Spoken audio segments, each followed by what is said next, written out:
Welcome to the 1088 podcast. I'm your host, Ellis Maxwell. Thanks for tuning in, listening from wherever you are. As we dive into this episode, episode 4, we are on day 5, which was December 11th of 2005.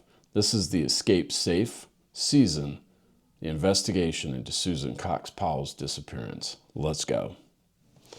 All right, so in regards to some questions, we had some questions that came in. I'm just looking. I don't have my partner here today taking care of everything, so I got to make sure everything's recording and doing what it needs to do so y'all can get your content, right? Yeah.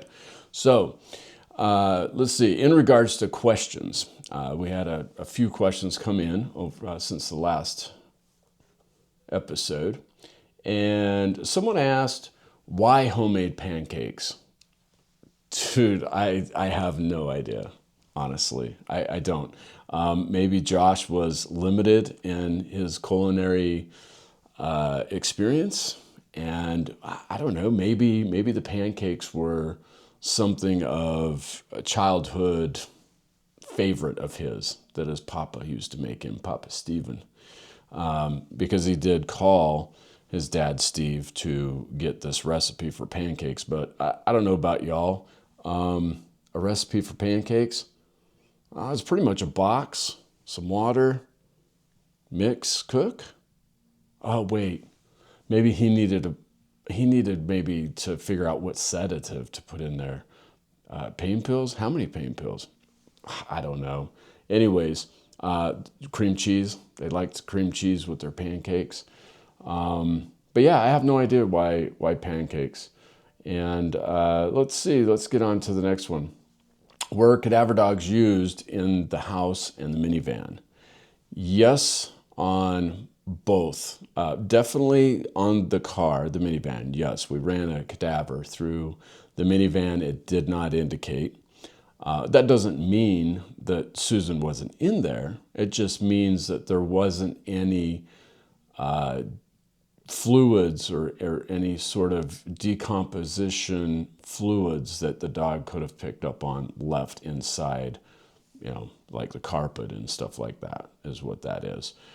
So she could have been in there and, maybe he had her wrapped up in something and nothing got on the carpet inside the van. Now, inside of the residence, no, we did not run a cadaver dog inside of the residence. Outside, yes. Backyard, yes. There was a shed, stuff like that. We did run a cadaver dog out there. Why would we not run a cadaver dog inside the residence? Well, that's not really going to, it's not going to share much, right? So as we discovered earlier in the investigation, there was some blood droplets on the tile. There was some blood smears and droplets on the couch. Well, the dog's going to indicate on that because one, it's blood, it's it's breaking down, and so and we know Susan was in there. Now, outside would be important, right? If she was buried outside or something like that.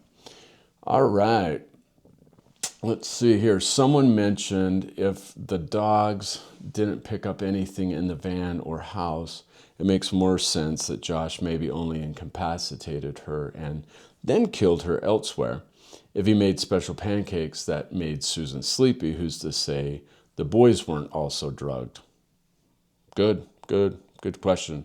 And good statement, for sure. Good statement. Yeah, I mean, drugging the kids, sedating the kids with some pain pills or something else, I would find that to be a little bit risky, but I'm sure if Josh did do that, he researched the shit out of it, because from what I've heard with friends, family, coworkers, all this and that, he would research everything to its end so that he was so knowledgeable about it that you could not carry on an enjoying conversation with him, because he would overpower it because he knew so much. That was the type of personality he was. Now, as far as Susan, I believe so. I believe that he sedated her with something, whether if it's some sort of poison or some pain pills, something like that, just to kind of bring her down. So, because she's feisty from what I've heard. She's feisty, she's tough.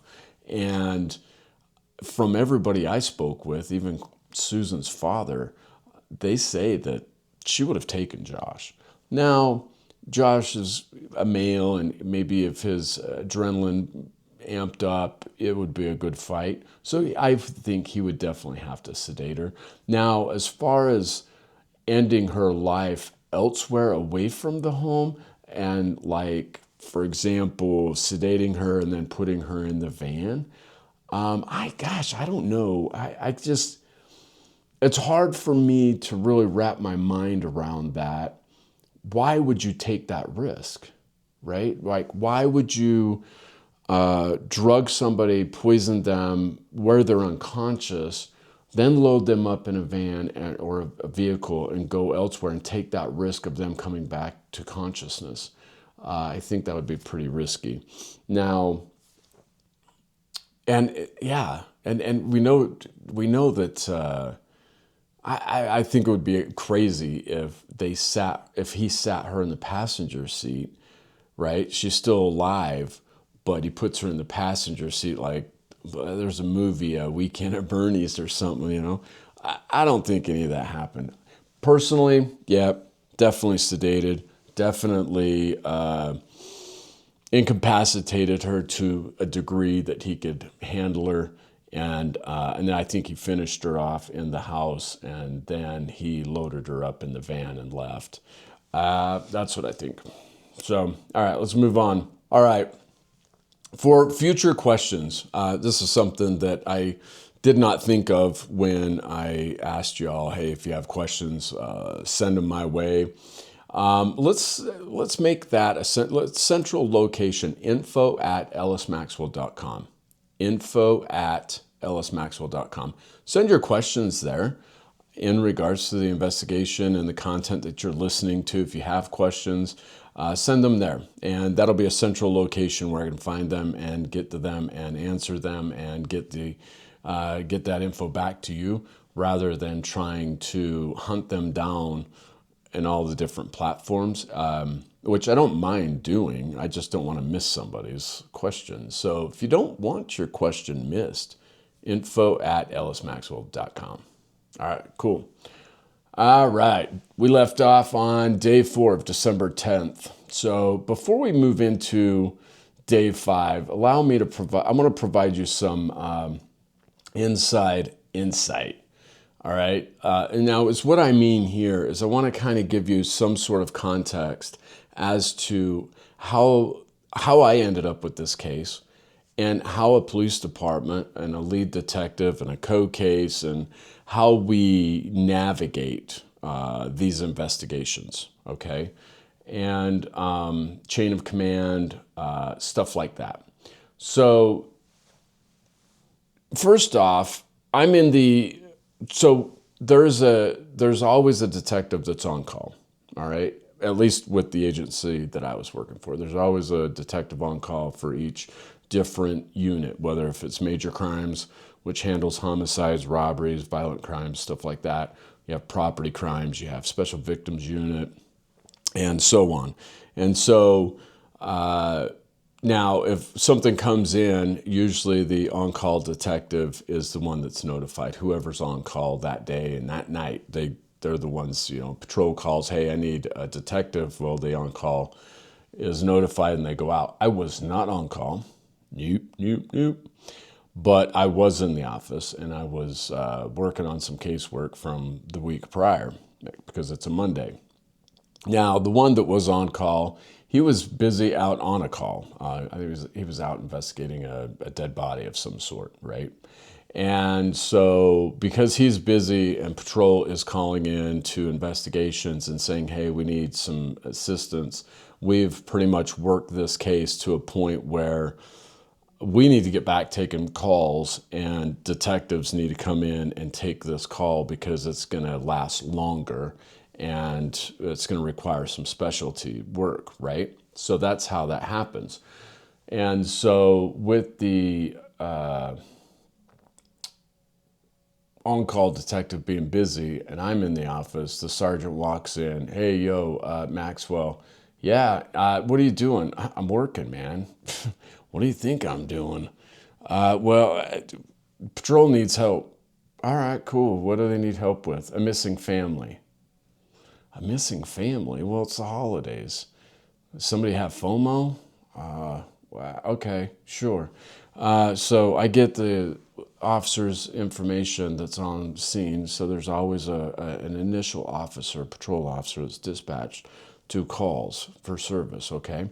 And so I get a hold of this initial officer and just kind of get a brief from them as to, hey, what's going on, what's happening, and they share that information to me. So that's how I end up with it. Now, once it gets going and it's looking like, hey, this case may go on for a few more hours or maybe even another day, then the supervisor comes in and says, okay, hey, sometimes they'll ask, who do you want as your co-case? Or sometimes they'll just assign a co-case. In this particular situation, where I wasn't the on-call and the on-call was busy and I was assigned this investigation, the co-case was assigned, which was the on-call. So the on-call was assigned as a co-case. And so that's how that works. And so now there's me and there's the co-case. And let me give you some background there. So I'm about a year, I'm about a year and a half in with major crimes. All right, which means I came into major crimes in, I believe it was May of 2008, and now we're in December of 2009. So I've been in that unit for a year and a half or so, and prior to that, I'd been in investigations for 6.5 years. Worked various different assignments. I was a school resource officer at a local high school, and investigated all crimes that involved youth. And then I was in child abuse, child sex offenses. I did that for a couple of years. So anyways, now my co-case, on the other hand, he had 3 or 4 more years on top of me in major crimes. So he had been in that unit for he had been in there at least 4 or 5 years at that point. Now my sergeant, same. My sergeant had been in that unit for quite a while, 5, 6 plus years. He was promoted from within, so he was a detective, and then he was promoted to sergeant and was allowed to stay in that unit. That's a rarity, but he was fortunate. And he came from another agency where he worked homicide at another agency. So besides myself, my boss, which is above me, pay grade above me, and my co-case, they have more experience than I do in all of this. So collectively, we've got a lot of experience. So that's how that works, right? Now, in Major Crimes Unit, we have an additional 4 to 5 other detectives. All right, so that's about the size of that unit. Now, as far as investigations in a whole, I think we were looking at around that time in 2009, we were probably somewhere around 37 detectives. All right, and so the way this works is there. So that I mentioned earlier, you have property crimes, special victims, and major crimes. Yeah, you've got all those different divisions in investigations, and so some of them. So at this point in the investigation, there is everybody in major crimes is pulled from their casework from what they're currently doing, and they're brought together with me, the sergeant, the co-case, and to help with this investigation. So these are the detectives that are going out to Susan's employer, Josh's employer. They're the ones kind of heading and the neighborhood canvas. They're meeting with friends and family and coworkers. They are authorizing the affidavits for the search warrants. And so they're doing a lot of different tasks.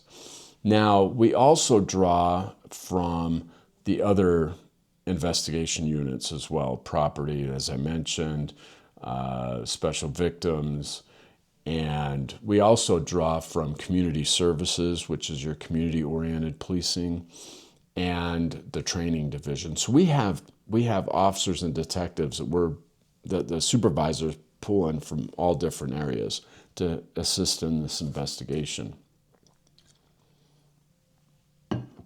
Now, at this particular point in this, where we're at day 5, we've had upwards to 20 plus personnel working on this case at any given time. That's a lot.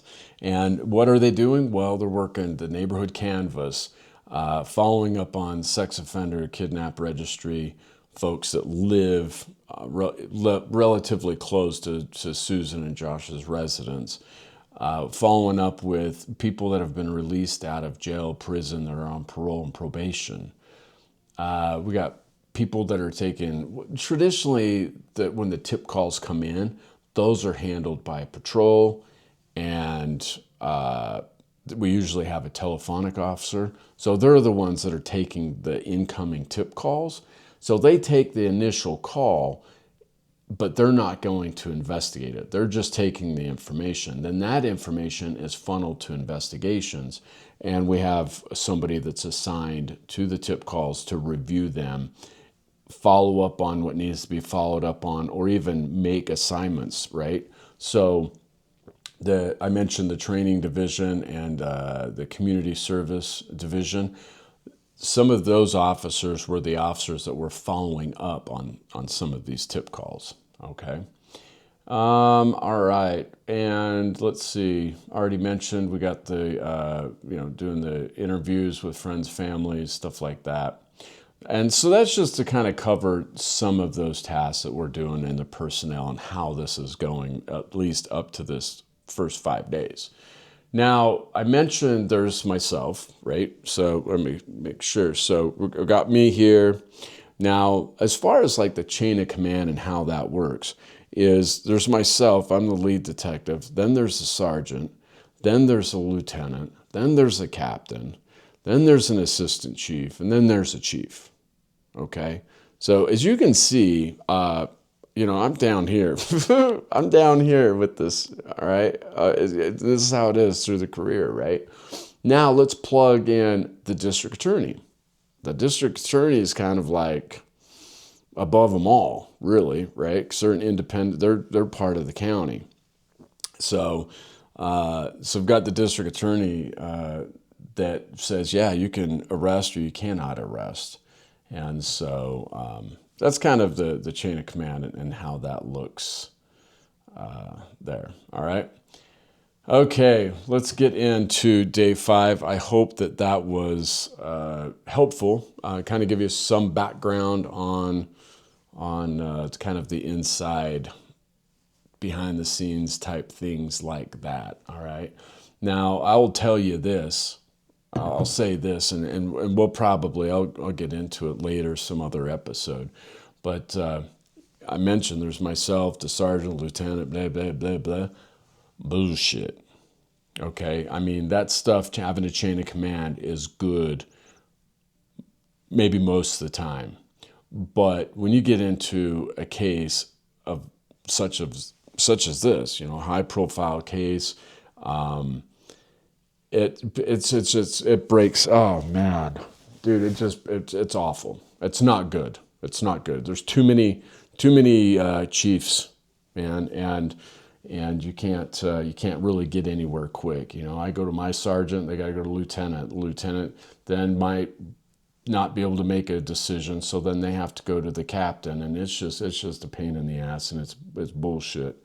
Eventually, as we get farther down in this investigation, that changes, and I was super, super grateful. And I'll tell you, it was day and night. Because at the end of the day, man, some people just are not honest. People don't want to make decisions. People don't want to be held accountable for a decision that they made, and it's all bullshit. And so, the rank, the command structure, and what you have to follow sometimes can be of a huge hindrance to an investigation such as this. All right. Okay, so it's December 11th, day 5. And I come into the office, and Josh is, we've got Josh, he's got his vehicle, right? But he still has the rental car. And we need to process this rental car. We need to see how many miles he's driven. We need to get inside this rental car, see what's in it. And this morning, Josh's mom, I reach out to Josh's mom, and she lets me know, because I would check in with Josh's mom and Josh's sister frequently and often, because why? Josh wouldn't talk to me. And even though I'd call him, he wouldn't answer. And then sometimes his lawyer would call me and be like, stop calling my client. It's like, I can call your client. I can test him, see if he'll talk to me. I'm like, shut up, dude. But so I was always reaching out to Josh's mom and sister. And so, they told me that Josh had returned the rental car the night before. And so I was like, perfect, that's great. And we were off to the airport, to the rental car agency. And I get there, and okay, Josh returned that car yesterday, last night, 7-ish p.m., okay? I'm there, gosh, I can't tell you what time. I didn't write down a time of what I was there, but I was there in the morning. The car was already rented out. It was already sent out. Yeah, so kind of a bummer. But I did get all the information. The mileage when Josh took the car was 22,369. All right. When he returned it, it was 23,176. And he did return at 7:04 p.m. on the 10th. So total mileage, 807 miles. Yeah.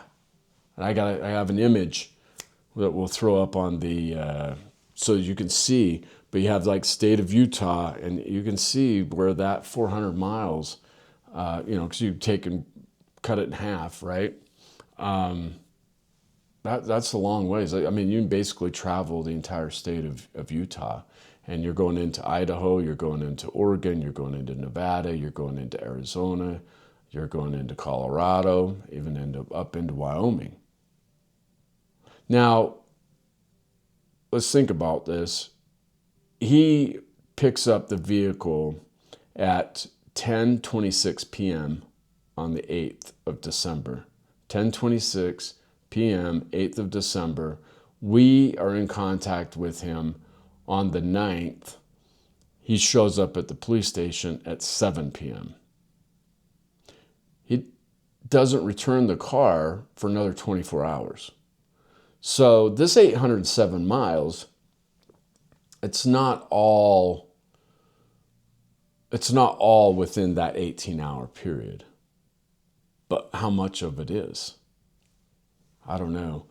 I would say that from what I learned talking to friends and family, Josh was pretty tight, pretty cheap, pretty conservative. So I would think he probably drove that rental car all the way up until he returned it. He probably, about the only time he drove his minivan probably, I would guess,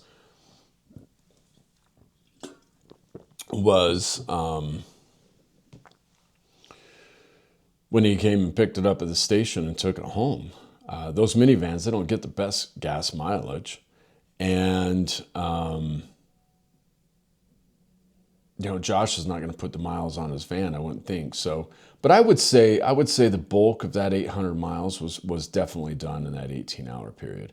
Because once he has his kids, he's not really driving around a ton, right?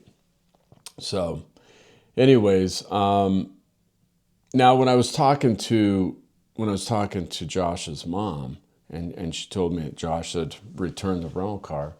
I asked her, I said, did you talk to Josh about where he went, what he did, anything like that?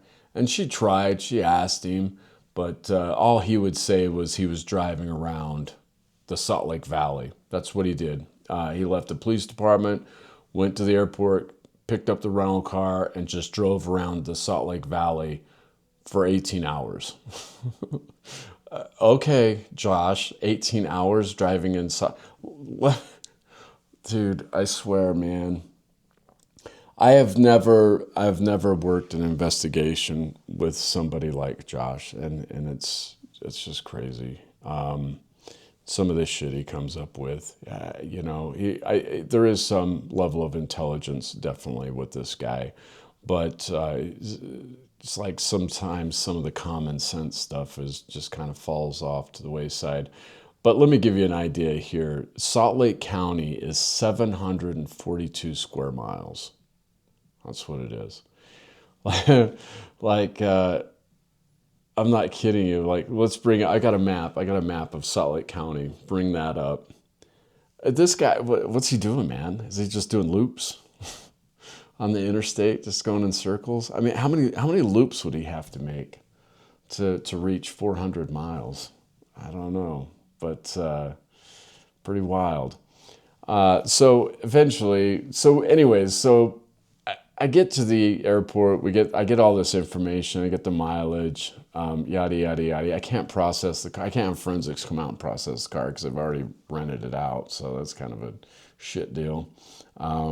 But eventually, I think that they call me. Like, I believe that day or the following day, and we get the vehicle, the rental car processed, and we get some tire impressions. We get it photographed. I think we got a photograph here. We can throw it and show you. And we also used cadaver dog to see if it indicated on anything, but it did not. We did take out some stuff. I think it was like a quarter, a rock, and a crayon. But all three of these items were located in the trunk. So in the trunk, you have a carpeted piece of wood or fake wood, right, that goes across. And then underneath is where your spare tire is, stuff like that. Well, you have to lift up this carpeted piece to get to the tire. That's where the crayon and rock and quarter was located in this rental car. Took them, had them processed. There was some DNA that came back inconclusive. I don't think it was Susan's, but it doesn't change anything in the investigation, anyways. So nothing of evidentiary value was discovered. Now, where do you think Josh went?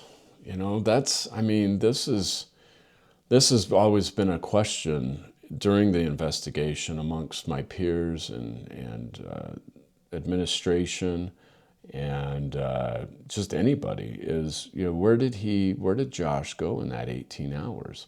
Where did he meet up with somebody? Did he meet up with his dad, Stephen? Did he relocate Susan's remains? These are the questions that are always asked, and there are no answers. Now, me personally, there's a lot of people that believe Josh took the rental car, went to wherever he disposed of her remains, picked them up, relocated her, maybe even passed her off to his brother Michael or Stephen Powell, and then he just relocated her remains. I mean, there's a lot of what ifs there. But as far as me, I don't believe he relocated her. The two interviews that I had with him, and just the way he carried himself, the way he spoke, and the way he avoided questions, just his whole demeanor and everything. I just think that he was confident that we were not we were not ever going to find her. However way he disposed of her, we were not going to find her.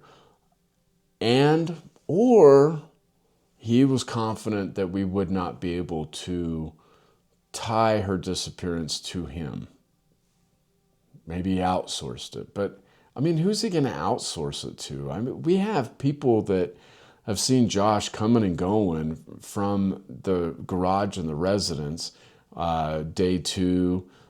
We have people saying they heard car alarms going off on the December 6th going into December 7th. So people are around. There's eyes. If he outsourced this, well, they would have had to show up at the residence, pick up Susan, and then go dispose of her. Is that possible? Yeah, sure, that's possible. But there's no evidence to support it. But there's also no evidence.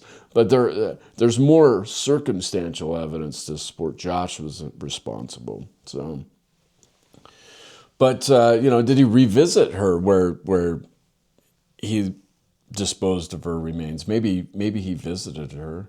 Maybe he didn't relocate her, but maybe he visited the area, which we were kind of hoping he would do with the minivan having the tracker on it. But that didn't work out, right? Anyways, all right, let's move on. So on this day, I get through the rental car agency. We get that all taken care of. And now we are moving into an interview, a formal interview with Joe. We called her Joe. I don't want to say her name because I don't have permission to say her name. But Joe was the one to last see Susan alive that can testify that she saw Susan, right? She's the one that Susan called and said, hey, will you come over to the residence? I need some help. All right. So we're going to go into her interview. Now, she shared some information with us when we talked to her on day 1. And this is common in investigations. You show up on day 1, you're talking to everybody and anybody that's right there then and try to get them locked into some statements to get what's fresh. What do they know right now? We want that. There's a thing called excited utterance. We want that, right? So we get that information, and then when the time comes, which could be the following day, or it could be, in this case, 5 days later, we'll sit down and do a formal interview. Basically go over, okay, this is what you shared with us on day 1. Well, allow me to ask some more questions. Let's dive a little bit deeper. I want to know a little bit more details. And so that's what we're going to go over right here with Joe in this interview. So with Joe, she tells me that it wasn't uncommon for her to watch these kids. All right. She would go over to Susan and Josh's home often. They would have her watch the kids. Susan would ask her for rides. She would provide Susan rides when either Josh was gone and had the van, or I don't know, I guess maybe Josh tells her, no, you can't take the van. But Susan she would get rides with Joe. And she even told me that she would pick the kids up from daycare at times. And so it's like Joe, and this is not just Joe. There's other people we talk to that are like these concierge people to Josh and Susan. Now, dude, I'm telling you, this Josh, it basically is just to help Susan, man. Susan's just trying to survive. She's trying to survive, trying to work, trying to clean a house, trying to feed kids, trying to take care of kids. And then she has this husband that she explains is like a big kid. So it just adds to all of her work. And so she has to almost lean on people like Joe for help. Pick up the kids, give me a ride, come over and watch my kids because I have to go work on a Saturday and, Josh won't watch them. So that's what Joe does for them, and as well as her son. Her son also has even babysat and watched the boys. All right, so on Sunday, talking with Joe, she tells me that it is around about the 2 o'clock hour that Susan calls her and says, "Hey, I am having some issues with this crochet project. Will you come over and help me?" And she was like, "Yeah, absolutely." Apparently, her and Joe were like part of a crochet club, which was tied to the church. And so, before Joe could get off the phone, Josh yells in the background, "Yeah, I'll feed you lunch." and and Joe tells me when Josh says this, she's just like, "Wait, what?" Like she's confused. She's confused. All right, and we're gonna get into that. So she gets out there. She gets over to the residence of Josh and Susan's, and she's helping Susan with the yarn and getting it untangled, doing whatever it is that they're doing. She tells me that the kids, they are playing in the living room kitchen area on the floor with their toys, stuff like that. Josh is in the kitchen. So he's in the kitchen cooking and cleaning. And I'll have to see, I don't have a notebook, but I'll try to remember to make note. I can throw up a picture of the front room kitchen area to kind of show you. But when you walk into the home, you have the front room, and then straight ahead off kind of to the right is where the kitchen dining is. And so it's kind of somewhat opened up, kind of like great room style a little bit. And so Josh is in there, he's cooking, he's cleaning, and or he's cooking. And so Joe says she sits there and she visits with Susan for about an hour or so. And it wasn't until around about 4 p.m. That she says that Josh was finished cooking up this meal, and what he does is he feeds the boys first. Well, that's cool. Yeah, get the kids fed. I like that. I like that. And this is really cool. This is very gentlemanly of Josh. He serves then Joe. Yeah, he serves her. Then he serves Susan separately. And he also doesn't tell them, "Hey, lunch is ready." Lunch at 4 p.m. This guy, man. Lunch is ready. Come have it. Sit at the kitchen table, right? No, he serves it to them. He takes the meal to them in the front room where they're sitting on the couches and stuff like that, and serves them their meals. Now, when I'm talking to Joe, she makes it very, very clear that this is taboo. This is taboo. They are never, ever allowed to eat in the front room. You eat in the dining room. You eat at the kitchen table. Yeah. So, all right, clue. Take note, right? She verifies that it's pancakes with cream cheese, and they also had some eggs, onion, tomato. And she states that it's probably about a half an hour later after she eats that Susan becomes tired. She becomes a little bit sleepy. And at this point, Josh is now cleaning up the kitchen, right? He made the pancakes, the eggs, made all, who knows what kind of a mess he made. And now he's cleaning that up. And I think what Joe told me is that Susan had expressed that she was getting sleepy, she was getting tired. And Josh actually actionably responds to Susan by leaving the kitchen, walking into the front room, and putting a blanket over Susan as she's now laying down on the couch. In talking with Joe, she says that, and where I was going with this was that,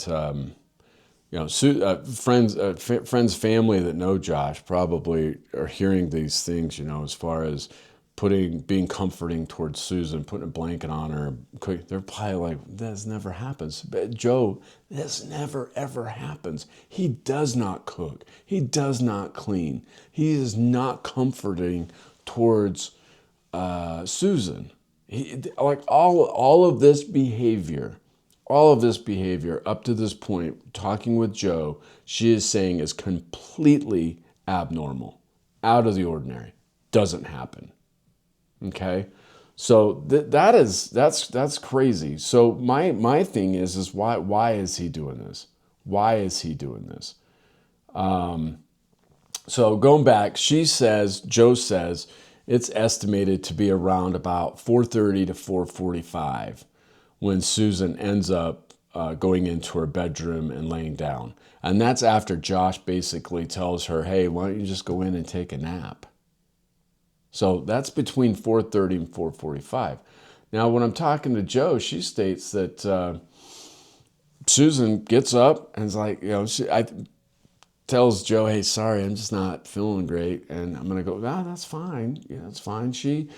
So Joe just stays and she keeps working on this project for Susan, trying to get it fixed, whatever's going on. It's all tangled up. I don't know. But Joe, it's not common for Joe to be at the house with just Josh. I mean, it's happened in the past from what I've heard. She's told me she's been there. She's been there to clean the house. She's been there to watch the kids while Josh is home because he doesn't do those things, and Susan needed help. She was either working a Saturday or whatnot. So for her to be there and Susan being in the bedroom, that's not abnormal. She's working on this. So it eventually reaches a point where Josh is now loading the van with sleds and expressing to Joe that he's going to go take the kids sledding.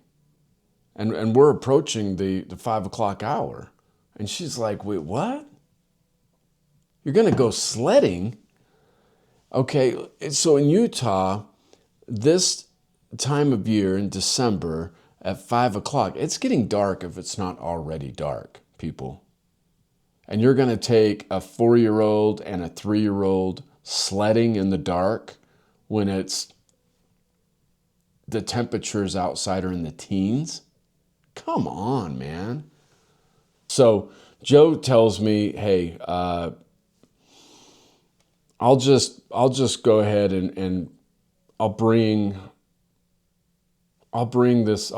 take this crochet thing home and I'll bring it back. I'll bring it back to her when I get it done. And Josh says, let me see what he says exactly. Josh says, no hurry. And told her, just call. Don't show up here. Call first. What? Yeah. Yeah. Joe even she was just like, she found that to be very, very strange. Very strange. Hey, I have the crochet. I'm going to take it with me. When I get it done, I'll bring it back. Yeah. No rush, no hurry. And just call us. Don't come over. Just call. Check in with us first before you come over. She walks out the front door. Josh walks out with her. Locks the door from behind. She walks out to her vehicle. He hangs a left, goes to the garage where the boys are, and he loads up in the van, and they leave. They leave at the same time. It's dark, and he takes the kids sledding. Okay? That's Joe's story for Sunday. And it's a lot of things match up to what she shared with me. There's no problems, no concerns, other than the more detailed stuff. It makes me a little frustrated hearing this stuff from Josh, and the things that he does that he thinks are fine is asinine to me. But in talking with Joe in regards to Monday on the 7th, we kind of go back and visit. And if you remember, she comes to me. I'm sitting in my patrol car on day one, and she comes and knocks on the window, and I'm on the phone with Steve. And I was like, hey, just a minute, wrap that up. And then she tells me, hey, my son just called Josh and he answered. And I thought to myself, what? Why would he answer? Why? We're all here. He hasn't even called me. He hasn't called his sister. He hasn't called his mom, but he's going to answer your son. I don't know about that. So anyways, so we kind of got into that conversation a little bit. Nothing really changed there. But I did want to know from her what kind of conversation she had with Josh. And it's what she says is that she calls Josh and let me look it up here real quick. I can see. So she calls Josh from her son's phone, right? So the son calls, ring, ring. Josh answers, hello. He gets scared, hangs up the phone. Goes, tells his mom. Mom comes back, grabs son's phone, calls Josh's phone again. He answers. Crazy. I was actually surprised he answered a second time. Hello.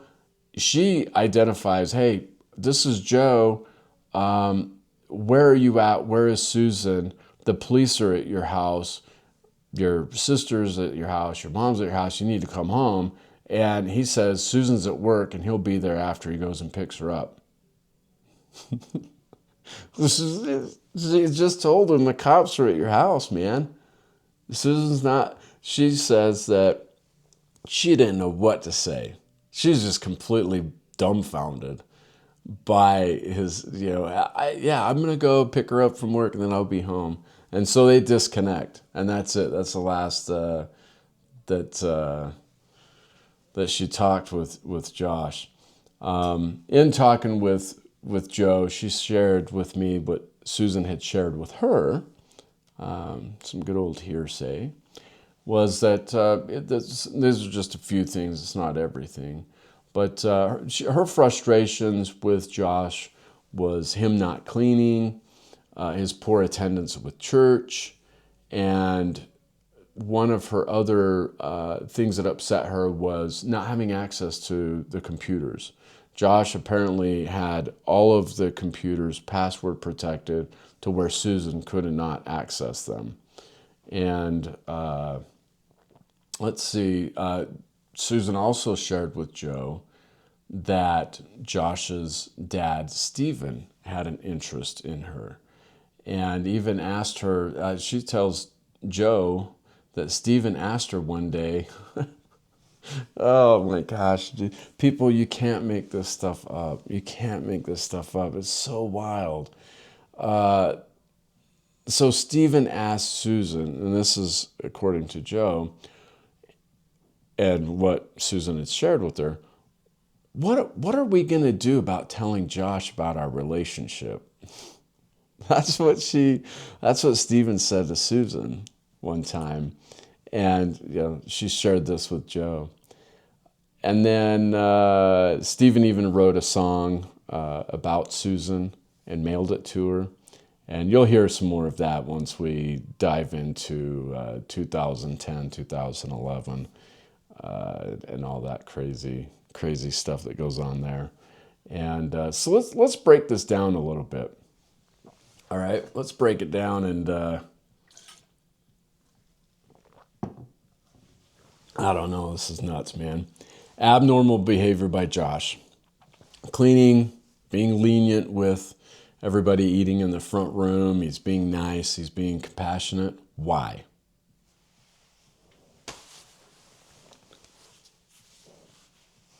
Why?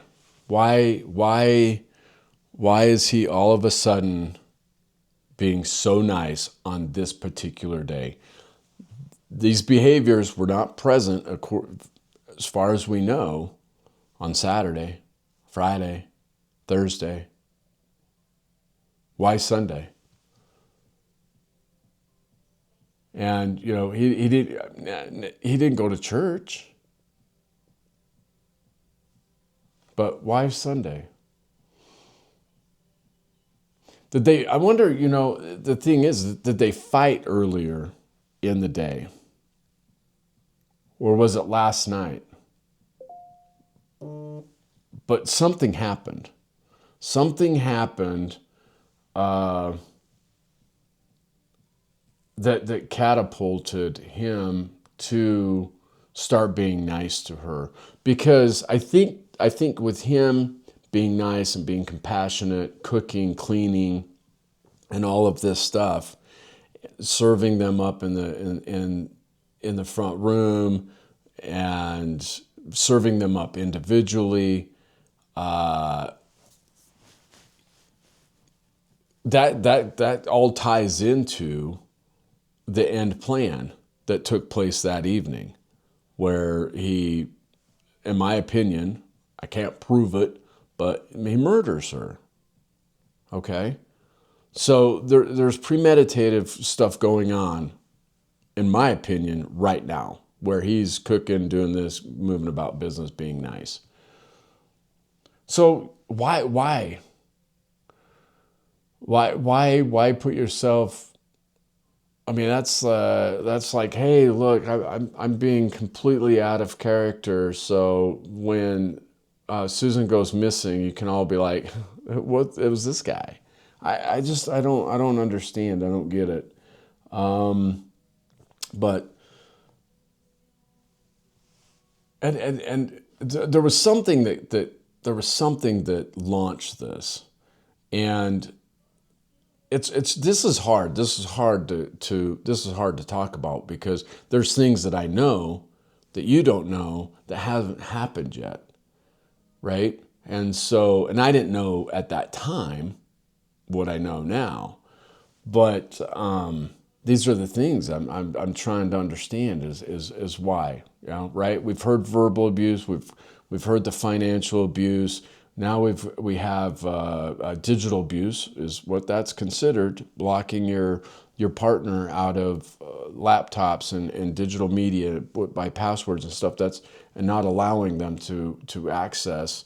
That's digital abuse. There's all kinds of different abuses, and Josh has nailed them all. It seems like, with the exception of the physical abuse, he really hasn't gone down that road. It doesn't sounds like Susan may have once or twice, but not Josh.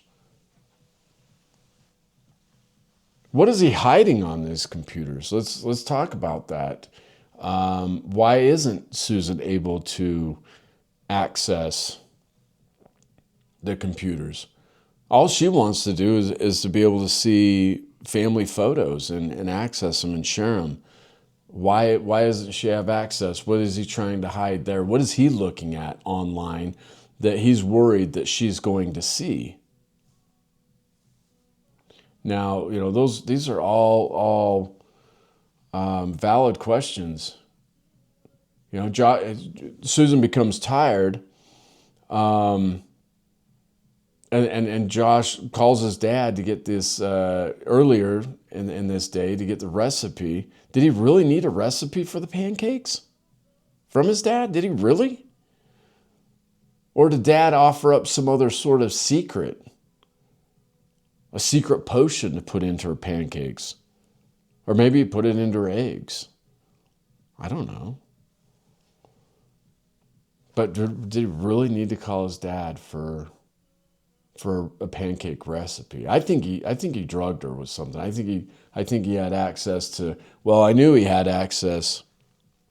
Well, I didn't then, but later that he had access to like some hydrocodone, some pain pills, stuff like that. I'm wondering if he maybe tried to use some of those, crushed them up, put them in. We have the food remnants from the garbage can or garbage sack that he pulled out of the kitchen, had in his minivan. So we'll definitely be sending that off to have it tested and see if it comes back for anything. But what are you going to test for? I mean, obviously we can test for like the pain pills, the contents, the ingredients of that, hydrocodone, stuff like that. But as far as other poisons, I mean, what are we going to test for? I don't test for everything, man. We have no idea. We don't know what's going on. Now put some thought on this one. Remember the story that Josh offered in the second interview. Susan woke up and ate dinner, hot dogs, at 6:30. No shit, Josh. So you're telling me that Susan ate your pancake, your bullshit brunch, lunch at 4:30 p.m. and then she went and took a nap and woke up 2.5 hours later and was like, hey, I'm hungry again. Let's eat some hot dogs. God, no, it's bullshit. You know, I mean, did it happen? Maybe, maybe anything's possible, man. You never can say never. I can tell you that right now. But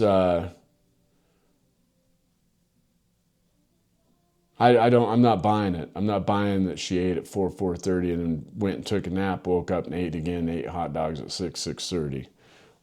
2 hours. Come on, dude. I mean, there wasn't anything to support in the garbage that that there was any sort of hot dogs or anything like that. But hey, you know, whatever. Well, that's it. That's it with Joe, and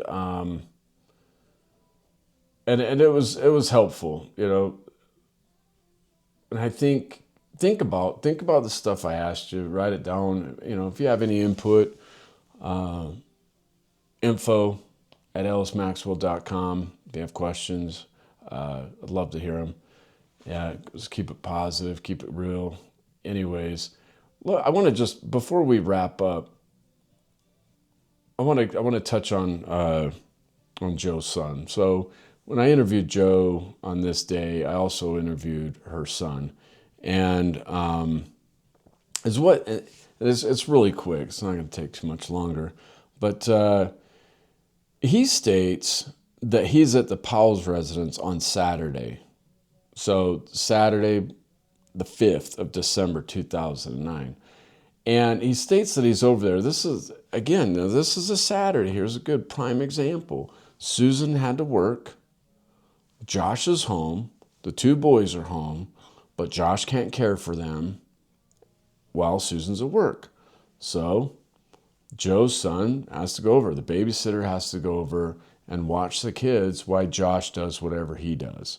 And according to the babysitter, he states that he basically is keeping an eye on the kids. They're upstairs with him and as well as Josh, and he's helping Josh get a generator ready because he wants to take it out and test it and see how it works.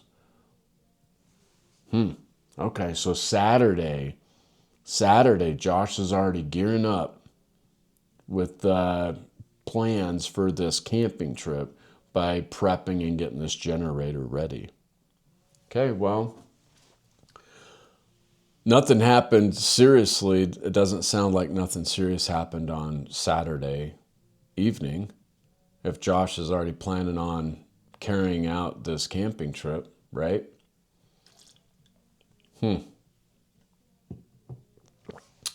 Well, according to the babysitter,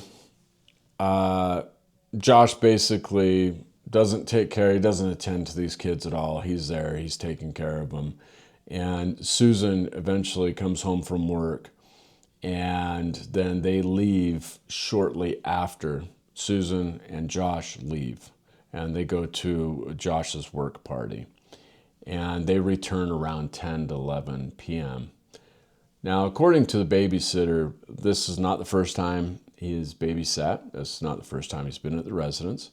And he says there is nothing unusual about the day, about Josh's behavior, Susan's behavior, none of that. None of it is of any concern, abnormal, and that's it. He basically says that when Susan gets home, she's a little grumpy. Well, she's probably grumpy because the house is a mess and now she's got to clean it up. But then on top of that, she has to get ready and go to a party. So Anyways, well, thank you for listening. Thank you for tuning in. I appreciate it. And send any questions to info@ellismaxwell.com. And I hope you all had a wonderful holiday season and a happy new year. Let's move into 2026, and we're going to keep this show going throughout the rest of this year. And we'll keep going day by day. Yeah, I hope the content I'm sharing with you, you're enjoying it. This is the first time, pardon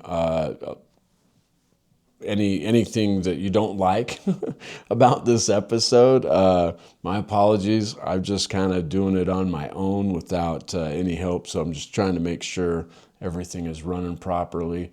But, yeah, send me your feedback. Be safe, and let's have a great 2026.